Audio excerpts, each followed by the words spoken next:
Hello friends, বনমালী কুকিংয়ের নতুন একটা ভিডিওতে সকলকে স্বাগত। আজ আমি করে দেখাবো পাঁচমিশালি সবজি দিয়ে চিংড়ি মাছের ঝোল। চিংড়ি মাছ খোসা ছাড়িয়ে নিয়েছি এবং চিংড়ি মাছের পেটের দিকে এবং পিঠের দিকে দুটো কালো শিরে থাকে, সেটা কিভাবে বার করতে হয় সেটা আমি একটু করে দেখাচ্ছি। একটাতে ছুরি দিয়ে এরকম পিঠটা আর পেছনটা চিরে, সামনের দিকটা চিরে নিলে এই নালিগুলো সহজেই বার করা যায় এবং এটা বার করে ভালো করে ধুয়ে বেছে খেলে চিংড়ি মাছ থেকে কোনো পেট খারাপের সম্ভাবনা থাকে না।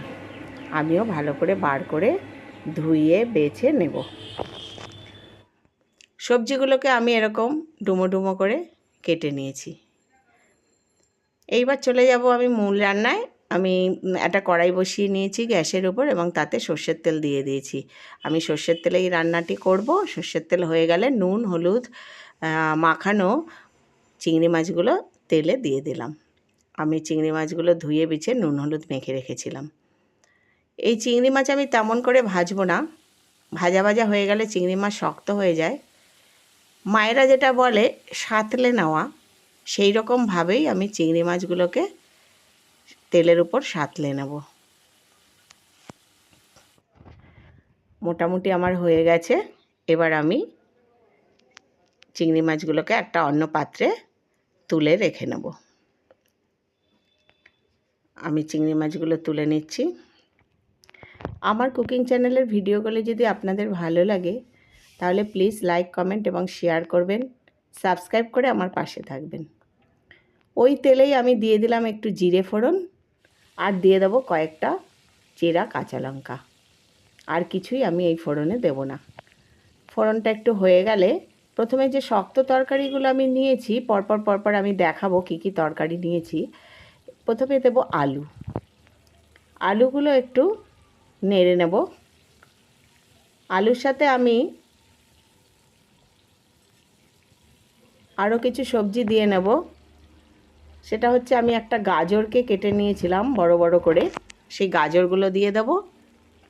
আর দিয়ে দেব ডাটাগুলো আঙুলের সাইজ করে আঁশ ছাড়িয়ে কেটে নিয়েছি। এই ডাটা, আলু এবং গাজর এইগুলো একটু তুলনামূলক যেসব সবজি নিয়েছি তার থেকে একটু শক্ত তরকারি, তাই এগুলো একটু আগে দিয়ে তেলের উপর নেড়ে নেব। এবং এই সময় আমি একটু পরিমাণ মতো লবণ ও হলুদ দিয়ে নেব। দিয়ে দিলাম আমি লবণ এবং দিয়ে দেব পরিমাণ মতো হলুদ। এই নুন হলুদ সহযোগে তরকারিটা একটু নেড়ে নিয়েই এর একটু 5 মিনিট মতো হবে।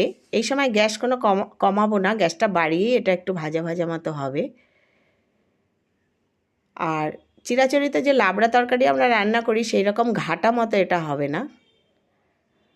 এটা একটু সেদ্ধ হবে তরকারিগুলো, কিন্তু একটু ঝোল ঝোল মতো হবে। এবার আমি দিয়ে দিলাম কিছুটা কুমড়ো কেটে নিয়েছিলাম, সেই কুমড়োর টুকরোগুলো দিয়ে দিলাম। এবার আলু, কুমড়ো, ডাঁটা, গাজর সব একসাথে আমার তেলের উপর একটু হবে। 5 মিনিট পরে আমি যে নরম তরকারিগুলো ঝিঙে, পটল, বিনস এগুলো দিয়েছি সেগুলো আমি এই তেলের উপর দিয়ে দেবো এবং একসাথে সব তরকারি মিশিয়ে দেবো। এই সময় আমি কোনো নুন হলুদ দেবো না, পরে আমি টেস্ট করে যদি নুন লাগে তখন দেব। সুন্দরভাবে এই তরকারিগুলো মেশাতে হবে এবং 5-7 মিনিট রান্না হওয়ার পরে এই রকম পর্যায়ে হবে। এই নানা রকম রঙের তরকারিগুলো একসাথে করে মিশিয়ে রান্না করলে এবং চিংড়ি মাছ দিয়ে করলে বেশ সুস্বাদুও হয়, দেখতেও সুন্দর লাগে। এখানে আমি একটা মশলা নিয়েছি, 2 চামচ জিরে গুঁড়ো, 2 চামচ ধনে গুঁড়ো এবং 1 চামচ কাশ্মীরি লঙ্কার গুঁড়ো। এটা আমি জলে গুলে রেখেছিলাম।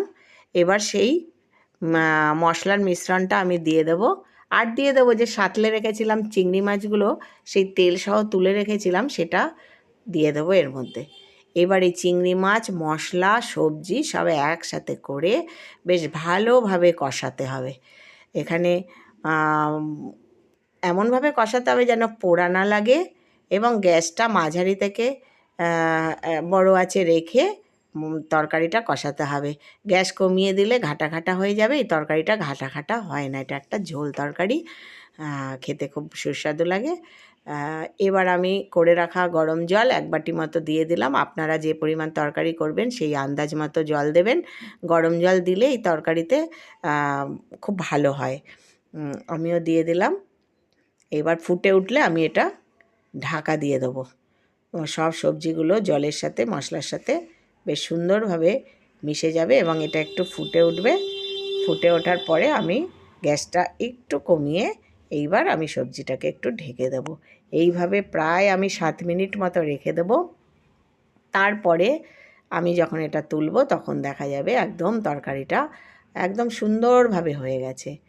এই সবজি খুব খেতে ভালো হয়, আপনারাও আমার মতো একবার করে দেখবেন এবং আমার কমেন্টসে লিখবেন কেমন হলো।